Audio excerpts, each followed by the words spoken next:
Viidiyoon amma argaa jirtan kuni fiilmii isinitti fakkaatin. Kuni kaleessa magaalaa Beeruut keessatti xiqquma qarqaraadha jechaadha. Kaleessa kan rukutame asiin jechaadha. Nagaa isiniif haa ta'u hordoftoota chaanaalii kootii ashamaa harka fuunee akkam jirtu nagaa keessanii ani nagaadha obboleettiin keessanii viidiyoo koo kana amma dhumaatti dhaggeeffadha laayikii godha ijoollee baay'ee biraa akka ga'u wantoota tokko irraa isiniif himuun dhufee viidiyoo waan akkana Beeruut kana xiqqoo hojjechuu dhiiseen jira garuu waan dhaga'u waan argu baay'eetu jira. Waan ani hojjechuu dhiisee fi ijoollee baay'een tokko dhiisii hojii kee hojjetadhu dhiisii maal si gashee jettu koomentii jalatti sila sanaafan dhiisee. Jedheen sodaamlee osoo hin taane jechaadha. Kanaaf viidiyoo kana dhugaa rabbiiti kaleessa yeroo rukutan namoonni naannoo sana jirtan sagalee badaa hin qabu ture jechaadha. Akkasuma mana bukkee jirurre mana xiqqoo rukute jechaadha malee homaa miti isiniin jedha. Namni keessa hin jiru namni keessa rukutamaa hin jiru. Seerota isaan baasan keessaa seerota tokko akkasuma warroonni BBC hordoftan akkasuma immoo warroonni barreeffama isaanillee gara afaan Oromootti jijjiirrachuu dandeessan jijjiirrattanii ilaaluu dandeessan jiraachuu dandeessu. Warra hin laalleef immoo isiniif himuufan dhufe jechaadha. Kanaaf biyya kana keessatti akkam ololli maaltu jira rukuttaan maaltu jira maaltu ta'aa jira akkamidha waan saayii gaafa jettanii ilaaltanii.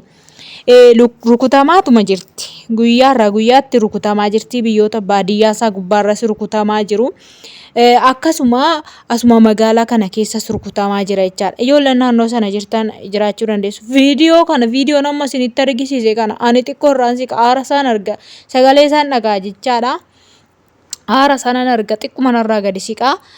Garuu ana immoo giiftii xiyyatu waraabanii ishirratti ergina warri bukkee jiran ishiin immoo narratti as ergite jechaadha. Waan qabatamaa ta'e tokko irraa isiniif haasaa isiniin jedha obboloota kiyyaa garuu seeronni isaan baasan maalidha jedhee yeroon gaafadhu akkasuma barnoonni isaanillee yeroon dubbisu wanti kun biyya kana keessatti lolli kun akkam ta'a hin dhaabatamu itti fufa kan jedhu jechaadha. Ani ganan gaafadha yeroo hedduu deddeebi'ee jechaadha. Innaa nama ammaaf hin ajjeesan dheengeedda garuu nama lama ajjeesanii jiru jechaadha. Namoota warroota isaan qeeqa sana ajjeesu malee nama hunda biyya kana keessa deemanii wanti isaan ajjeesaniif hin jiru. Dhagaa obboloota kiyyaa ijoolleen keenya shamarran biyya kana keessa jirtan keessattuu yaaddoo fi dhiphina hedduu keessa kan jirtan isaan wajjin illee kan baqattan baay'ee keessantu jira jechaadha. Kallattii itti baatan kan dhabdan akkasuma immoo giiftiin teessa singattee kan deemte biyya biraatti kan deemte jechaadha. Isin immoo biyya kana keessatti aftanii kan jirtanii akkami jettanii yaaddoo hamaa keessa kan jirtan dhiphattanii hin dhiphatinaa dhugaa dubbachuudhaaf homaa miti isiniin jedha. Lolli haa jiraatu malee nama hunda yookiin biyya hunda keessa deemanii hin rukutan. Deemanii rukutan malee iddoo kana rukunnaa kaartaa pilaayinii kaasaniiti mitira ammanaa irraa fagaadhaa iddoo kana rukunnaa bakka akkanaa rukunnadhanii maxxansanii waaratanii bakka sana rukutu. Isin warri televezyiinii ilaaltan televezyiinii irratti argitu bakka rukutan sana jechaadha. Akkasuma BBC isaaniirree kan ilaaltan isa irraa ilaaltanii argitu. Maaliifini bakka sana rukutu waan ta'eef bakka sana irraa siquu dandeessu jechaadha. Okay, waan isinii galuu qabu jechaadha. Irraa siqxanii argamuu qabdu. Si'aatii itti rukutanillee hin dubbatu jechaadha. Ani fakkeenyaaf guruupii jira waan ta'eef natti himti. Si'aatii itti rukutanillee natti himti. Bakka akkanaa rukutan jettee jechaadha. Kanaaf ijoolleen keenya baay'een keessan immoo afaan arabiffaa dhaga'uu dhiisuu dandeessu. Warri dhageessan hin dhageessu. Warri hin dhageenye akka televezyiinii irra ijoollee keenya baay'ee isaanii hin laalchisan jechaadha. Tokko yoo ta'e malee tokko fakkeenya bakkuma televezyiinii kanaan irree hin ga'an.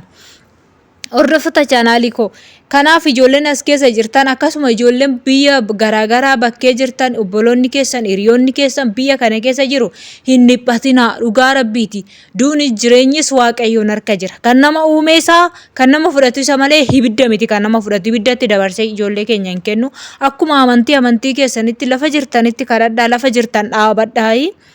Yoo isaa wajji socho'u ta'es isaanuma wajjin socho'aati deemaa bakka isaan deemanitti adeemaa malee dhiphina qofaan gadduu qofaan boo'uu qofaan watwaachuu qofaan wanti dhufu tokkollee hin jiru jechaadha. Garri dhaqanis hin jiru garritti deemanis hin jiru xiyyaarri dhufaa hin jiru. Baay'ee waan baay'eetu jira jechaadha. Kanaafuu kanuma keessatti dhaabbachuutu gaariidha malee obboloota koo dhiphatanii sammuu dhabuun biyya ormaa keessatti amma sanu du'a dursitanii waan rattanii nan du'a akka santaa akka nan ta'a maalan godha gara miinan baa gara mannaqa jettanii yoo dhiphattanii sammuu keessan xiqqoo dhabdu waan ta'eef sammuu dhabdan immoo dandeessanii hin deemtan obboloota kiyyaa siniin jedha gaaf sana bakkeetti gatamuutu jira adaraa keessan maafuu hin dhiphatinaa hin gaddinaa hin tasgabbaa yeroo gabaabduudhaaf malee hin tasgabbaa nagaanis hin bu'aa. Xiyyaarri har'aa as dhufuu dhiise kunirree kallattiidhaan xiyyaarri illee as galuu danda'a gaaf sana taraa tikkeetta kutatanii kan galantu jiraachuu danda'a kaan immoo kan galmaanirree mootummaan geeshullee jiraachuutu danda'a jechaadha kanaafuu hin dhiphatinaa isiniin jedha waanuma hundumaafiyyuu dhaabannee eeggachuutu gaariidha.